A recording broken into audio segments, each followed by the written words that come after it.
वालेकुम। मेरा नाम डॉक्टर शाजिया राशिद है और मैं सऊदी अरब में रहती हूँ। और मैंने एग्ज़ाम की तैयारी जो है वो स्टार्ट की, पढ़ना शुरू किया। अब सबको पता है कि एग्ज़ाम जो है वो बड़ा ही, चाहे कुछ भी हो, थोड़ा हो, छोटा हो, बड़ा हो, कोई भी हो। और ये वाला हमारा एग्ज़ाम तो वैसे भी जो है ना वो हमारा खूब रगड़े वाला एग्ज़ाम है। तो मेरी जब ट्रेनिंग कंप्लीट हुई थी तो चूंकि मेरे हस्बैंड की जॉब थी, मैं भी इधर थी, तो हम लोग यहाँ पे आ गए एग्जाम के बाद, ट्रेनिंग के बाद जो है। और एग्जाम मैंने जो है फिर यहाँ से आके रियाद से दिया। और रियाद में मेरा एग्जाम पास हुआ। और उसके बाद जो है एग्जाम के लिए जो है सबसे पहले तो ये कि कंसिस्टेंसी चाहिए। और हम सब लोगों के ही इस स्टेज पे आके पार्ट 2 में, चाहे फिर हम वो मेल फीमेल वो जेंडर डिस्क्रिमिनेशन से बाहर आ जाते हैं और एज की भी उससे बाहर आ जाते हैं, क्योंकि हम सबके ऊपर एक रिस्पॉन्सिबिलिटी होती है, एक लेवल की रिस्पॉन्सिबिलिटी आ चुकी होती है। और वो फैमिली की हो, आपकी अपनी हो, जॉब की हो, और चाहे आप मैरिड हैं, अनमैरिड हैं, बच्चों वाले हैं, बगैर बच्चों वाले हैं, सबकी एक अलग से जिम्मेदारी आ जाती है। और उसमें फिर एग्जाम को फोकस करना जो है वो हमारे लिए बड़ा इम्पोर्टेंट होता है, लेकिन बहुत मुश्किल भी हो जाता है। तो इसके लिए मैं तो सबसे पहले यही कहूंगी कि सबसे मेन चीज जो है वो हमारी कम्प्रीहेंसिव बुक है। और जो भी लेटेस्ट एडिशन आता है उसको जरूर आप पढ़ें, क्योंकि जो है पुराना एडिशन जब आप पढ़ रहे होते हैं तो फिर वो उसमें बहुत सारी चीजें जो है ना, जो लास्ट पैराग्राफ होता है ना, जो हर बुक हर चैप्टर का वो बड़ा इंपॉर्टेंट होता है, जो लास्ट वाला पैराग्राफ होता है। तो जो नया एडिशन आता है ना, हमेशा उस लास्ट पैराग्राफ में कोई ना कोई चीज नहीं आ रही होती है। तो वो भी आप जरूर, हमेशा भी तो सेवेंथ है, और लगता है कि दोबारा कुछ ना कुछ वो नया कर देंगे और नया आ जाएगा, क्योंकि जैसे जैसे रिसर्च हो रही होती है, जैसे जैसे नए नए आर्टिकल्स आ रहे होते हैं, नई नई स्टडीज आ रही होती हैं, तो बुक को भी अपडेट करते रहते हैं।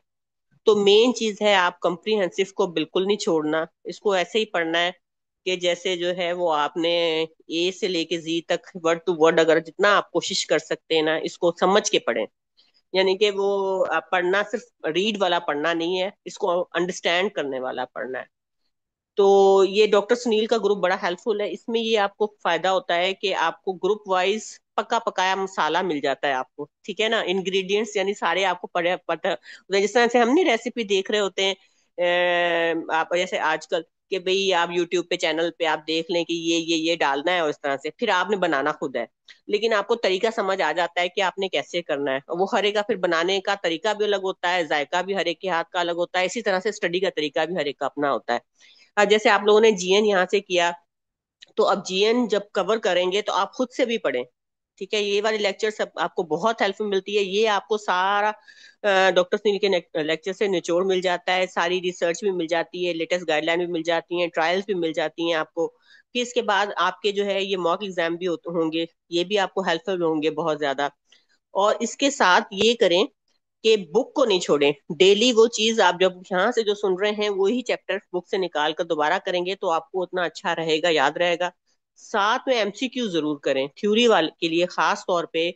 एमसीक्यूज में अब सब लोग पूछते हैं कौन से करें। ठीक है, हम लोग भी जब फर्स्ट टाइम दे रहे थे, तो हम, मेरा भी कोई फर्स्ट टाइम में नहीं हुआ एग्जाम, ठीक है, रगड़ा खाकर हुआ एग्जाम मेरा भी डॉक्टर बेला को अच्छी तरह अंदाजा है, क्योंकि हम रगड़ा खाए हुए लोग हैं। तो फिर जो है ये है कि एमसीक्यूज आप साथ साथ करते रहें, जिस चैप्टर का कोशिश करें कि आपने पढ़ा है आप उसी का ही कर लें, एक ही पढ़ रहे हैं तो एक ही के एमसीक्यूज करें, जीएन पढ़ रहे हैं तो जीएन के करें, ट्रांसप्लांट कर रहे हैं तो ट्रांसप्लांट के एमसीक्यूज करें। अब एमसीक्यूज कहाँ से करें? हमारे पास शुरू से राना जाहिद के एमसीक्यूज होते हैं, बस उसमें थोड़ा सा ये है कि राना जाहिद के जो एमसीक्यूज हैं वो है रिकॉल्स वाले, यानी मैंने पेपर दिया, मुझे ये आंसर सही लगा और मैंने कह दिया कि इसका आंसर तो ये होगा। डॉक्टर बेला ने एग्जाम दिया, उनको ये लगा कि उनका आंसर ये होगा, ठीक है ना, क्योंकि अब वो, उन्होंने हो सकता है जिस बुक से पढ़ा उनको उसके हिसाब से वो आंसर सही था, मेरे हिसाब से मेरा यही आंसर सही था। राना जाहिद साहब सर को मैंने बता दिया, उन्होंने जो है वो मेरे लिख दिए। अब वो करेक्ट हमें खुद करने होते हैं उसमें, इसलिए थोड़ी सी करेक्शन करने की जरूरत होती है। तो एएसएन के जो एमसीक्यूज हैं वो हमें ये होता है कि वो रिव्यूड है, यानी कि उसमें जो करेक्शंस हैं वो हो चुकी हैं। तो आप सब लोग एएसएन के एमसीक्यू जरूर करें, ठीक है। और उसके अलावा जो है हैंडबुक्स में ना पढ़ें, हैंडबुक्स में जितना भी ज्यादा मेरे ख्याल में जब जाते हैं ना, वो तब जाएं जब आप अपने आप को इतना मिच्योर समझ लेते हैं कि हमारी थ्योरी इतनी अच्छी हो गई है, हमने कम्प्रिहेंसिव को 3 मरतबा पढ़ लिया है, और उसके बाद हमने सारे एमसीक्यूज भी हम कर रहे हैं, तो फिर हम हैंडबुक ऑफ नेफ्रोलॉजी हाइपरटेंशन या हैंडबुक ऑफ डायलिसिस या हैंडबुक ऑफ ट्रांसप्लांट, उसमें फिर आप एडिशनल, यानी कि एडिशनल जब आप समझें कि मैं इस लेवल पे आ गया हूँ या आ गई हूँ कि अब मुझे जो है ना एक्स्ट्रा स्टडी की जरूरत है, तो फिर आप हैंडबुक पे जाएं। हम लोगों ने शुरू में गलतियां की कि हम शुरू में ये कहते थे कि हैंडबुक से स्टार्ट करके और फिर मेन बुक पे जाते गए, तो ये गलती ना करें। मेन बुक पे स्टार्ट करें, मेन बुक से करें। सारे लेक्चर्स जितने भी, अभी तो मैंने कहा ना, ये डॉक्टर सुनील तो पायनियर बन गए हैं पाकिस्तान में। इन्होंने पहला नेफ्रोलॉजी का ग्रुप जो है वो इस तरह का बनाया है, वरना हम लोग जो है ना वो घूम फिर रहे होते थे, रास्ते ढूंढ रहे होते थे कि कोई हमें बताए कि हमें कैसे करना है। ठीक है, तो इससे बहुत आप सबको ही हेल्प मिलेगी, और समझ आता है कि क्या करना है और किस रास्ते पे चलना है। जब रास्ता समझ आता है तो मंजिल भी नजर आना शुरू हो जाती है। जब रास्ता ही नहीं पता होता है कि मुझे जाना है कराची से लाहौर, मुझे नहीं पता कि मुझे किस रास्ते से जाना है, तो फिर आप टाइम लगाएंगे ज्यादा। तो ये चीज है। एक तो बुक पढ़ें, एमसीक्यू साथ करें, और इस ग्रुप से भी हेल्प लें। और इसके अलावा मेरा ऑनेस्टली आपको एक ये मशवरा है कि एक छोटा ग्रुप बनाएं, 3 से 4 लोगों का, जो आपके जिनके साथ आपकी कंपैटिबिलिटी हो सकती है।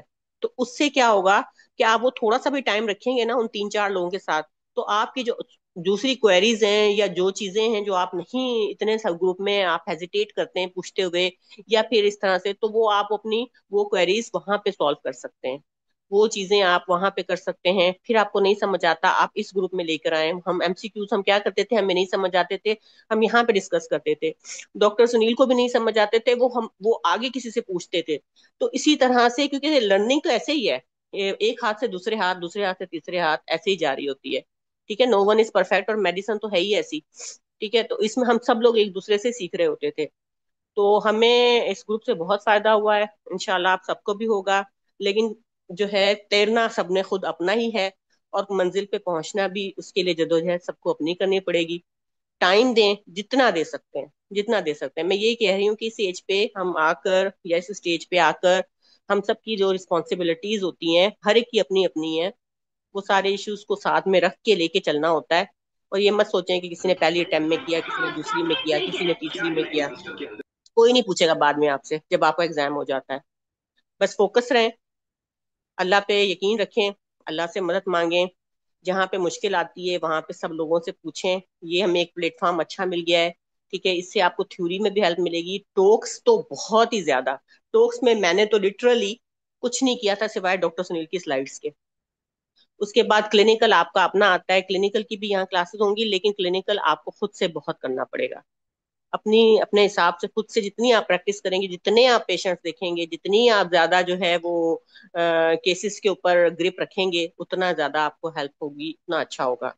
बाकी एग्जाम का टाइम अल्लाह के यहाँ मुकर्रर है, जिस तरह मौत का एक दिन मुकर्रर है, इसी तरह एग्जाम पास होने का भी एक दिन मुकर्रर है। और आप उस पर यकीन रखें, अल्लाह पे यकीन रखें, अपने आप पे यकीन रखें, और कोशिश करते रहें। Best of luck. Thank you doctor Shazia Rashid for guide our student. So आपका कोई सवाल हो जो आप डॉक्टर शाजिया से पूछना चाह रहे हो? जी जरूर, आप कोई क्वेश्चन पूछना चाहते हैं किस हिसाब से कितना कितना करें और कैसे करें, तो मैंने आपको एक ओवरव्यू रैंडमली बताया है। हर एक का सिनेरियो, लाइफ का सिनेरियो, हर एक की पर्सनल सिचुएशन, पर्सनल कंडीशंस, और गेनिंग पावर, लर्निंग पावर सबकी डिफरेंट होती है। जैसे अल्लाह ने उंगलियां भी तो पांचों अलग बनाई हुई है ना, डिफरेंट साइज की, एक जैसी क्यों नहीं बनाई, सब पांचों एक ही साइज की हो जाती।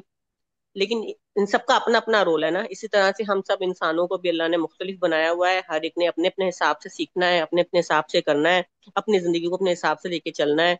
कोशिश करते रहें, और अल्लाह ताला जरूर कामयाब करता है। कोई सवाल हो तो आप मुझसे पूछ सकते हैं। मेन चीज, बुक को जरूर करें, 3 दफा करें कम से कम, आपको थ्योरी से पहले। अब कहेंगे कि 3 दफा कैसे होगी, टाइम थोड़ा है। तो टाइम तो हर चीज के लिए ही थोड़ा है, तो करना तो पड़ेगा। और डॉक्टर सुनील से आप पूछें, इनकी पूरी टीम है, डॉक्टर हनीफ है, डॉक्टर शीरी हैं यहाँ पे, अभी डॉक्टर बेला ने ज्वाइन किया है, और भी बहुत सारे लोग हैं, सब हेल्पफुल हैं, और हम सब अवेलेबल हैं। और इसके अलावा ये है कि एमसीक्यू जरूर करें, जितनी प्रैक्टिस करेंगे ना एमसीक्यूज की, उतना आपको आइडिया होगा।